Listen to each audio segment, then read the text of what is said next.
ஓம் நம சிவாய போற்றி தென்னாருடைய சிவனையை போற்றி.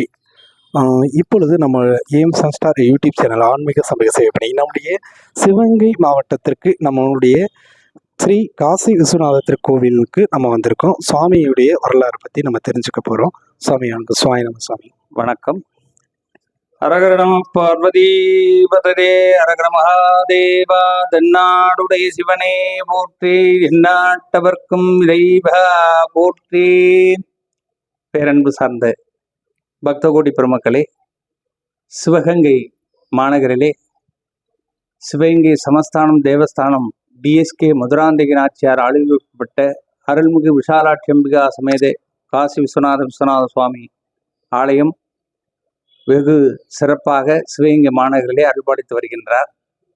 இந்த ஆலயமானது முதலிலே விநாயக பெருமானம் முருகப்பெருமானம் இங்கே ஆலயத்தில் சிவகங்கை மாநகரிலே இருந்து வந்தது. அந்த சமயத்திலே இந்த ஆலயத்திலே திருமணம் நடைபெறும் வைபவங்களிலே சுப்பிரமணிய சுவாமி ஆலயத்திலே திருக்கல்யாணம் திருமணம் நடைபெறும் என்று பத்திரிகையிலே பெயர் போட்டு அவங்க பதிவு பண்ணுவாங்க. அப்பொழுது சிவகங்கை இந்த ஆலயத்திற்கு பின்புறமாக இரட்டை அக்ரஹாரம் என்று பெயர். அந்த அக்ரஹாரத்திலே ஒரு லட்சுமி அம்மாள் என்ற ஒரு பெண்மணி, அந்த பெண்மணி காசி யாத்திரைக்கு பாத யாத்திரையாக நடந்து சென்றுள்ளார். நடந்து சென்ற பொழுது அங்கே கங்கையிலே மூழ்கி நீரில் எழுந்திருக்கும் பொழுது இந்த விஸ்வநாத பெருமான் காசியிலே கங்கையிலே கிடைத்துள்ளது. அதை நம்ம சிவகங்கை மாநகரிலே பிரதிஷ்டை செய்ய வேண்டும் என்று மடியிலே கட்டி கொண்டு பாத யாத்திரையாகவே நடந்து வந்து இந்த ஆலயத்திலே இந்த விஸ்வநாதரை பிரதிஷ்டை பண்ணியிருக்கார். ஏன்னா ஒவ்வொரு மதத்தினரும் ஒவ்வொரு விதமான இடங்களுக்கு செல்வாங்க. எப்படின்னா, நமது இந்து மதத்திலே காசிக்கு சென்று போய் நம்ம கர்மாவை கழிக்க வேண்டும் என்பது ஒரு நியதி. ஒவ்வொரு மதத்தினரும் ஒவ்வொரு அவனுடைய வாழ்க்கையிலே ஒரு இடத்துக்கு புண்ணிய ஸ்தலத்திற்கு செல்ல வேண்டும் என்பது. கிறிஸ்துவர்கள் ஜெருசலம் போவார்கள், முஸ்லிம்கள் மெக்கா போவார்கள். ஆனால் நமது விஸ்வநாதர் அங்கிருந்து காசியில் இருந்து வந்து இங்கு நமக்கு அருள் பாலிக்கக்கூடிய ஒரு பெரிய வைபவத்தை இந்த லட்சுமி அம்மாள் பண்ணியிருக்கார். அந்த பிராமண பெண்மணி பண்ணியதால் இந்த ஆலயத்திற்கு மருவி பாப்பாத்தியம்மா கோவில் என்று மருவி வந்தது. எப்படின்னா, அந்த பெண்மணி பிராமண பெண்மணியாக இருந்ததினாலே மறுபடியும் பத்திரிகையில போடும்போது பாப்பாத்தியம்மன் கோவிலில் திருமணம் நடைபெறும் என்று பத்திரிகையிலே பெயரை பதிவு செய்வார்கள். அதற்கடுத்து கொஞ்ச நாள் கழித்து மறிவனோன்னு காசி விஸ்வநாதர் காசியில் இருந்து கொண்டு வந்ததுனால காசி விஸ்வநாதர் விசாலாட்சி ஆலயம் என்று மறிவு வந்து விட்டது. ஆனால் விஸ்வநாதர் விசாலாட்சி ஆலயம் தான் அந்த பேருடைய ரெக்கார்டு இருக்கிறது. இந்த ஆலயத்திலே மிகவும் விசேஷமாக பங்குனி உத்திர மகோற்சவம் மிகவும் விசேஷமாக முருகனுக்கு தேரோடும் வைபவம் நடைபெறும். வருடந்தோறும் பங்குனி உத்தரத்திலே பூரத்திலே தேரோடி உத்தரத்திலே காப்போகக்கூடிய வைபவம் ஒரு விசேஷமான வைபவம். இங்கே சிவபெருமானுக்கு ஆணி பூரத்திலே திருக்கல்யாண வைபவம் நடைபெறும். 10 நாட்கள் உற்சவமாக கொண்டாடுவார்கள். கொடியேற்ற மாட்டார்கள். ஆனால் கொடிமுறம் உண்டு. கொடியேற்றாமல் 10 நாள் திருவிழா நடைபெறும். ஆணிப்பூர திருக்கல்யாணம். அந்த திருக்கல்யாண வைபவத்திலே மாலை வாங்கி சாத்தி அவர்களுக்கு இந்த திருமணம் ஆகாத குழந்தைகளுக்கு மாலை வாங்கி சாத்தினால் அவர்களுக்கு விரைவிலே திருமணம் நடைபெறும். அதே போல ஐப்பசி மாதத்திலே கந்த சஷ்டி பெருவிழா முருகப்பெருமானுக்கு சிறப்பாக நடைபெறும். அந்த வைபவத்திலேயும் முருகப்பெருமானுக்கு மாலை வாங்கி சாத்தினாலும் திருமணம் நடைபெறும். அதே போல முருகப்பெருமானுக்கு 6 நாட்கள் விசேஷமாக சுப்பிரமணியர் புஜங்கம் என்று சொல்லக்கூடிய ஒரு விசேஷமான ஆதிசங்கரர் அருளிய பாடல்கள் 33 பாடல்கள் படி செவ்வாழை பழம் நெய்வேத்தியம் செய்து பக்தர்களுக்கு பிரசாதமாக கொடுப்பார்கள். அந்த பழத்தை வாங்கி உண்டால் புத்திரவாக்கியம் இல்லாதவர்களுக்கு நிறைய புத்திரவாக்கியம் கிடைத்துள்ளது.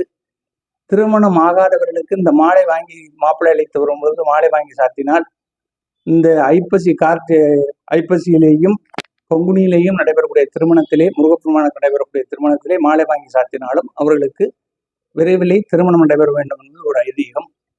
இந்த ஆலயத்திலே சங்கடகர சதுர்த்தி விநாயகர் பெருமானுக்கு நடைபெறும். அடுத்து சிவபெருமானுக்கு பிரதோஷம் நடைபெறும். அம்பாளுக்கு பௌர்ணமி நடைபெறும். ஐயப்பனுக்கு மாதந்தோறும் மாதத்திலே ஐப்பசி தமிழ் மாதத்திலே முதல் தேதி என்று புஷ்பாஞ்சலி நடைபெறும். அதே போல வாரந்தோறும் வியாழக்கிழமை தட்சிணாமூர்த்திக்கு கொண்டக்கடலை மாலை வாங்கி அணிவித்து அர்ச்சனை மிகவும் சிறப்பாக நடைபெறுகிறது. குருவுக்கும் தட்சிணாமூர்த்திக்கும் சிறப்பாக நடைபெறும். ஆலயங்களே ஒவ்வொரு நிகழ்ச்சிகளும் சிறப்பாக நடைபெற்று கொண்டிருக்கிறது. என சிவகங்கை மாநகரிலே இது நடுப்பகுதியிலே சிவகங்கை மாநகருக்கு ஒரு சந்தனப்பொட்டு வைத்தது போல இந்த ஆலயம் நடுவிலே சென்றிலே அமைந்துள்ளது. அதே போல ஒவ்வொரு ஆலயத்திலேயும் கோபுரத்திலே சிவபெருமான் கோபுரத்திற்கு பின்னாடி பெருமாள் பிரதிஷ்டை பண்ணுவார்கள். எப்படின்னா சுதபமா பெருமாள் பிரதிஷ்டை பண்ணுவார்கள். ஆனா நமது சிவகங்கை மாநகரிலே சிவனுக்கு பின்னாடியே பெருமாள் ஆலயம் அமைந்துள்ளது. ஏன்னா சிவபெருமானை பார்த்து பூதேவி ஸ்ரீதேவி சமேத சுந்தரராஜ பெருமாள் நமது ஆலயத்தை நோக்கியே பார்வையிட்டு கொண்டு இருக்கிறார். இது ஒரு மிகவும் விசேஷம். இங்கே வந்து தரிசனம் செய்வதற்கு அவர்களுடைய நினைத்த காரியங்கள் எல்லாம் நடைபெறும். இந்த ஆலயத்தினுடைய சரக கண்காணிப்பாளர் திரு வேல்முருகன் அவர்கள், அடுத்து மேனேஜர் அவர்கள் இளங்கோ அவர்கள், டிஎஸ்கே மதுராந்தகி நாச்சியார், ஆளுக்குட்பட்ட இது ஆலயம். இது மிகவும் சிறப்பாக இங்கே சிவகங்கையிலே அனைத்து பக்தோடி பெருமாளுக்கும் அருள் பாலித்து வருகின்றார். விஷாலாட்சி அம்பிகா சமேத விஸ்வநாத சுவாமி. ஓம் நமச்சிவாய. நமசிவாய சுவாமி. திருச்சிற்றம்பலம் ஐயா. இப்பொழுது நம்முடைய ஏஎம் சன்ஸ்டார் யூடியூப் சேனலுடன் சிவகங்கை மாவட்டத்திலிருந்து நம்ம ஆன்மீக பணிகள் நம்ம பார்த்து கொண்டிருக்கோம். திருச்சிற்றம்பலம். நன்றி, வணக்கம்.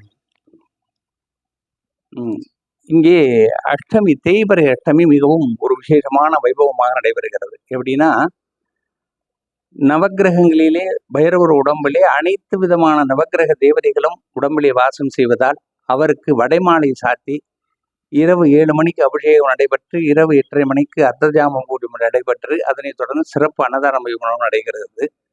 அதே போல அர்த்தஜாம பூஜை இங்கு மிகவும் விசேஷமாக சிறப்பாக நடைபெறுகிறது. எப்படின்னா 8:30 மணி அளவிலே சிவபுராணம் என்று சொல்லக்கூடிய திருவாசகம் பாடி அதனைத் தொடர்ந்து பல்லக்கிலே சுவாமி ஆலய பிரதட்சணமாக வந்து பள்ளியறையிலே கொண்டு போய் வைத்து திருமுறைகள் பாடி விசேஷமாக பள்ளியறை பூஜை இங்கே மிகவும் சிறப்பாக நடைபெறும். அதே போல இங்கே பால் வாங்கி கொடுக்கறது, புஷ்பம் வாங்கி கொடுக்கறது, இந்த பள்ளியறை பூஜை மிகவும் விசேஷமாக சிறப்பாக நடைபெற்று கொண்டிருக்கிறது. இந்த ஆலயத்திலே நாம் நினைத்த காரியங்கள், அதே போல சிவபெருமானுக்கு எதிர்த்தாப்புல ஒரு நந்திகேஸ்வர பெருமான் உள்ளது. இந்த நந்திகேஸ்வர பெருமான் மழை வர வேண்டும் என்று பிரார்த்தனை செய்து கொண்டு அவரை தண்ணீரில் நீர்களே மூழ்க வைப்பார்கள். அந்த நீரிலே மூழ்கி வைத்த 11 நாட்களுக்குள் மழை பொழியும் என்பது ஒரு ஐதீகம். அதை தொட்டி மாதிரியே கட்டி வச்சிருப்பாங்க. அந்த நந்திகேஸ்வர பெருமானுக்கு மழை வேண்டும். அந்த அக்னி நட்சத்திரத்தெல்லாம் வெயில் தாழாமல் ரொம்ப சிரமப்பட்டு இருக்கும் பொழுது அந்த இதுக்கு தண்ணி கட்டுவாங்க. ஃபுல்லாக அந்த தண்ணுக்குள்ளேயே அந்த நந்திகேஸ்வர பெருமான் அமர்ந்திருப்பார். அது அமர்ந்திருந்த 11 நாட்களுக்குள்ளே மழை பொழியும் என்பது ஒரு ஐதீகம். இந்த ஆலயத்தினுடைய சாணிகர் எஸ் சந்திரசேகர சிவாச்சாரியார்.